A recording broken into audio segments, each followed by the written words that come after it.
Imagine putting down your life savings for a jet kit, 200 miles per hour, fighter looks, the price of a used car, only to open the crate and find the one thing you need to fly simply does not exist. In the 1970s, more than 4,000 dreamers lined up for the Bede 5, certain they were buying the future. What they got was a box of aluminum, a mountain of broken promises, and a mechanical riddle that nearly bankrupted a generation of amateur pilots. Before we dig into the frenzy that convinced ordinary people to risk everything on an engine that never arrived, you need to understand just how seductive the dream was, and how persuasive the brochure could be. In the early 1970s, the dream of building your own airplane was everywhere. Magazines on every newsstand promised the keys to the sky. If you had a garage, a socket set, and a little nerve, you could join the new golden age of flight. The Experimental Aircraft Association annual fly-in at Oshkosh became the mecca for this movement.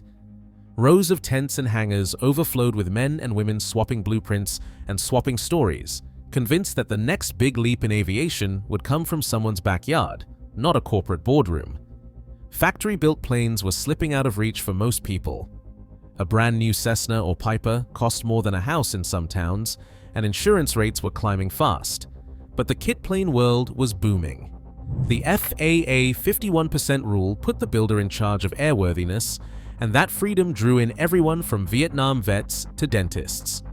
In 1971, you could open the pages of Sport Aviation or Popular Mechanics and see ads for sleek futuristic designs, the KR-2, the Vari-Ease, and then, stealing the show, the Bede 5. Jim Bede's pitch was pure rocket fuel for this crowd. The Bede would be a personal fighter jet just for you. It promised 200 miles per hour on only 40 horsepower, and all for about $2,100. That was less than the price of a new Volkswagen Beetle parked outside the Oshkosh Fairgrounds. The brochure showed a gleaming, bullet-shaped fuselage, retractable landing gear, and a cockpit that looked like it belonged in a comic book. The message was clear: you could have fighter performance at used car prices. Orders poured in. By the end of 1971, more than 4,000 people had sent in deposits, eager to get their hands on the future.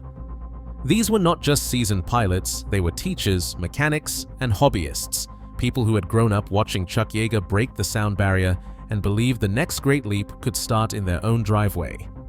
The kit did not just promise flight, it promised a place in history. The optimism was infectious. Workshops across the country filled with aluminum parts, workbenches, and the smell of ambition. Magazine covers showed grinning builders beside half-finished wings, convinced that with enough patience and elbow grease, they would soon be streaking across the sky at twice the speed of a family sedan. The culture was built on trust. Trust in the brochures, trust in the builders' community, and trust that the man selling the dream was telling the truth. Nobody wanted to think about what could go wrong. The idea that a $2,100 kit could deliver on its promises seemed not just possible, but inevitable. In that moment, the only thing bigger than the Bede 5's claims was the hope of the people who bought them. Checks started arriving at Bede Aircraft faster than the accounting office could process them. The reservation ledger ballooned, first a few hundred, then thousands of names, each one attached to a deposit that was non-refundable.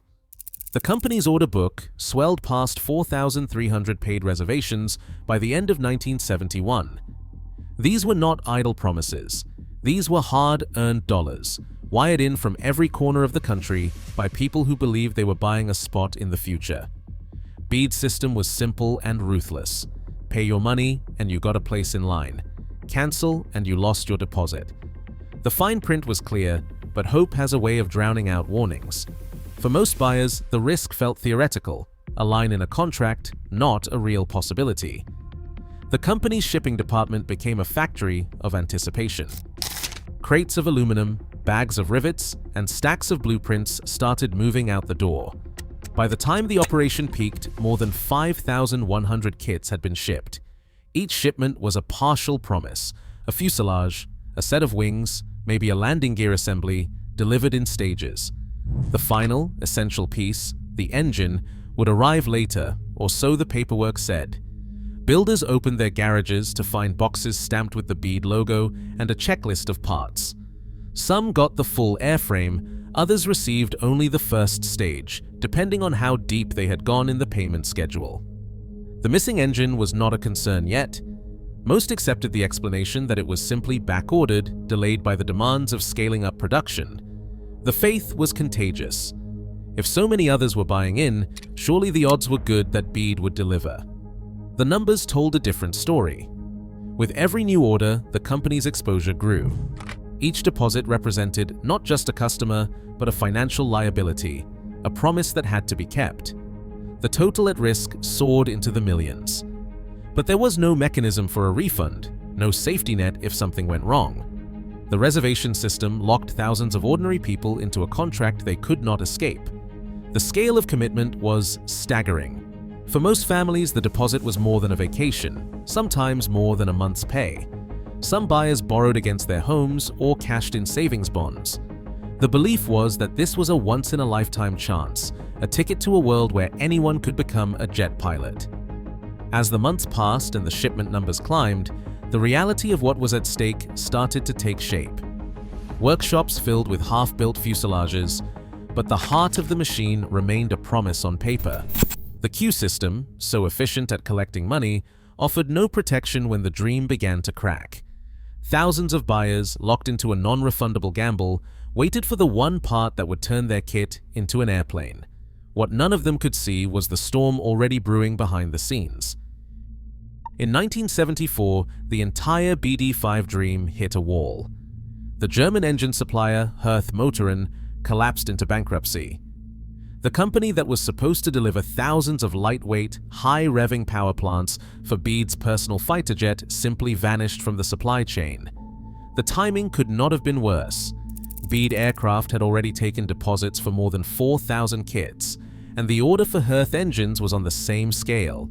Thousands of units, and a commitment that stretched deep into the millions of dollars. But as Herth's doors closed, the pipeline dried up. Only a few hundred engines ever made it to American soil, nowhere near enough to match the kits piling up in garages across the country. The bankruptcy was not a secret. Aviation magazines reported on the supplier's troubles. Letters from Herth to Bede and from Bede to his customers began to circulate. But the real breach happened inside Bede Aircraft. Instead of freezing orders or warning buyers that the heart of the airplane was gone, Jim Bede kept the cash flowing. Kits kept shipping. The reservation system kept running. The company continued to accept deposits for Stage 1 fuselage kits, even as it became clear there was no engine to send for Stage 2. Some buyers received a note about engine delays, but the sales machine never slowed down. The promise of a complete airplane, ready to fly at 200 miles per hour, was now just a stack of aluminum parts and a hope that some miracle would fill the engine bay. Internal documents and later bankruptcy filings revealed the scale of the disconnect. Bede Aircraft's purchase orders with Herth were based on an engine that no longer existed, but the marketing never changed.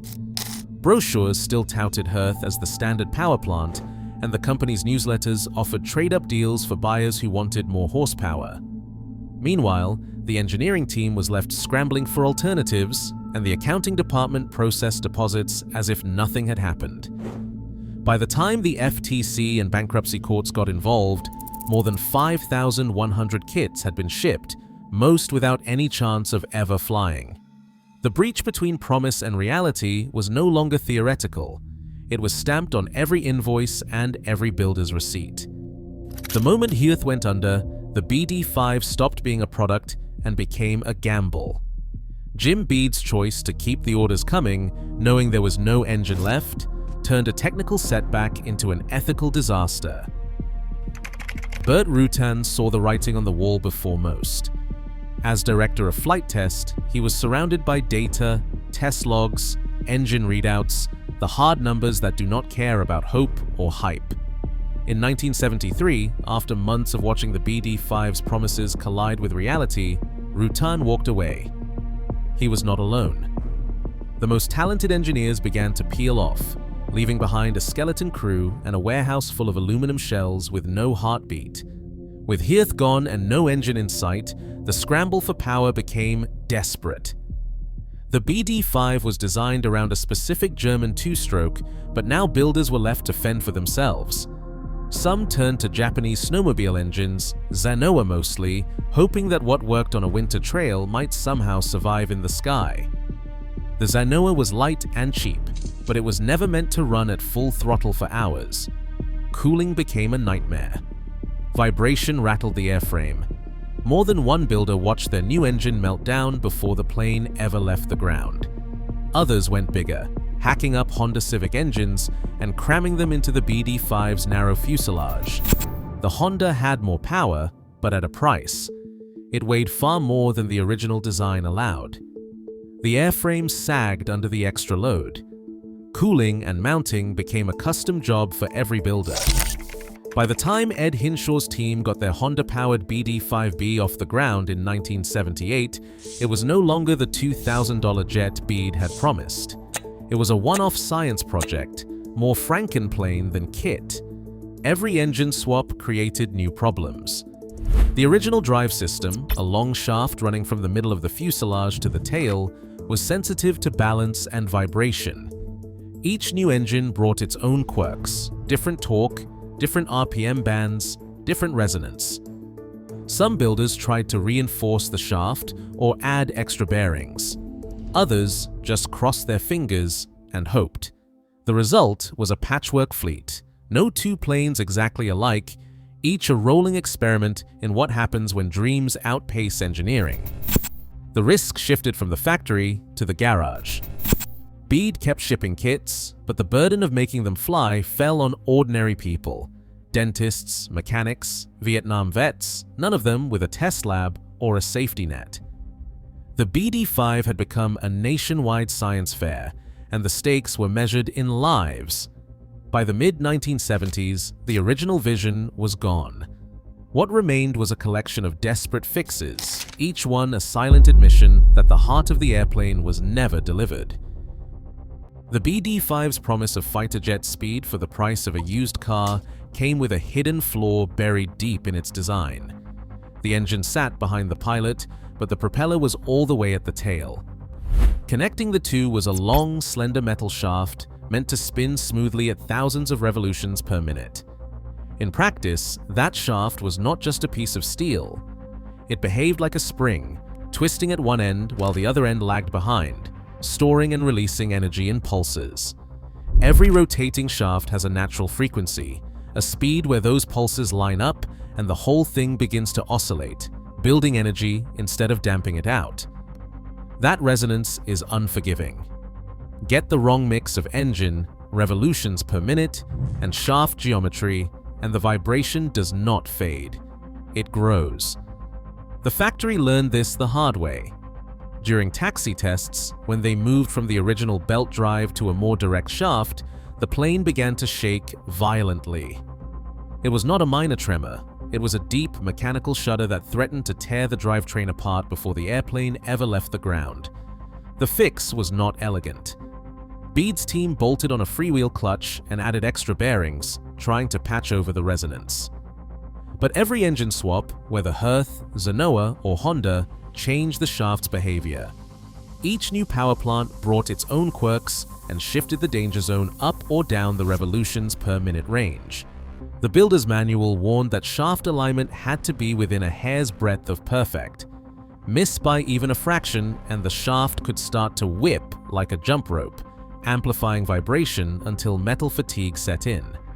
In the worst case, the shaft would fracture in flight, instantly cutting power to the propeller and sending shards spinning through the tail cone. That snap would be catastrophic. No amount of optimism or clever marketing could change the physics. The BD5's drivetrain was not just a weak link, it was a loaded spring waiting for the right conditions to snap. For the home builder in a garage, there was no way to predict when or how it would happen. The only certainty was that the laws of mechanics could not be outsmarted by hope or hype. The BD5 punished even the smallest mistake. Its weight and balance limits were so tight that a heavy lunch could tip the scales toward disaster. The builder's manual described the center of gravity range as narrow, but in practice it was barely more than a sliver, just a few inches between safe and uncontrollable. With the pilot sitting well ahead of the wing, every pound up front pulled the nose down. As fuel burned off, the center of gravity crept forward. If a builder swapped in a heavier engine or skipped carefully measured ballast, the margin vanished. For most home-built planes, a sloppy weight calculation might mean a rough landing. In the BD-5, it meant the difference between a stable glide and a pitch-up stall that could send the airplane tumbling. The early accident record reads like a warning label. Of the first 24 BD-5s that made it to flight, more than half crashed, many on their maiden voyage. Some pilots lost control as soon as the wheels left the ground. The airplane snapped into a stall with no chance to recover. Others made it through initial climbs only to find the plane uncontrollable when the center of gravity shifted in flight. The wings were no refuge. The design called for an intricate build, hydroformed aluminum skins, precise spar alignment, and aileron hinges that had to be set within a fraction of an inch. The kit instructions promised a few hundred hours of work, but builders soon learned that factory-level precision was the only way to survive. A single misplaced rivet could warp the airfoil. The easy garage build was a myth. The BD-5 demanded skills most buyers never had. Even with a working engine, the physics refused to be cheated. The handbook's center of gravity limits, the complex wing build, and the crash statistics told a story the marketing never could. The BD-5 wasn't just hard to finish, it was nearly impossible to finish safely. Dreams still sell faster than physics can deliver. Today, glossy promises fill crowdfunding sites and tech expos, but the laws of engineering haven't changed since the BD-5. Every year, new visionaries pitch speed without substance, and every time, real people pay the price. In aviation, as in life, reality always collects its debt. Stay cautious. And if you've ever chased a miracle, share your story below.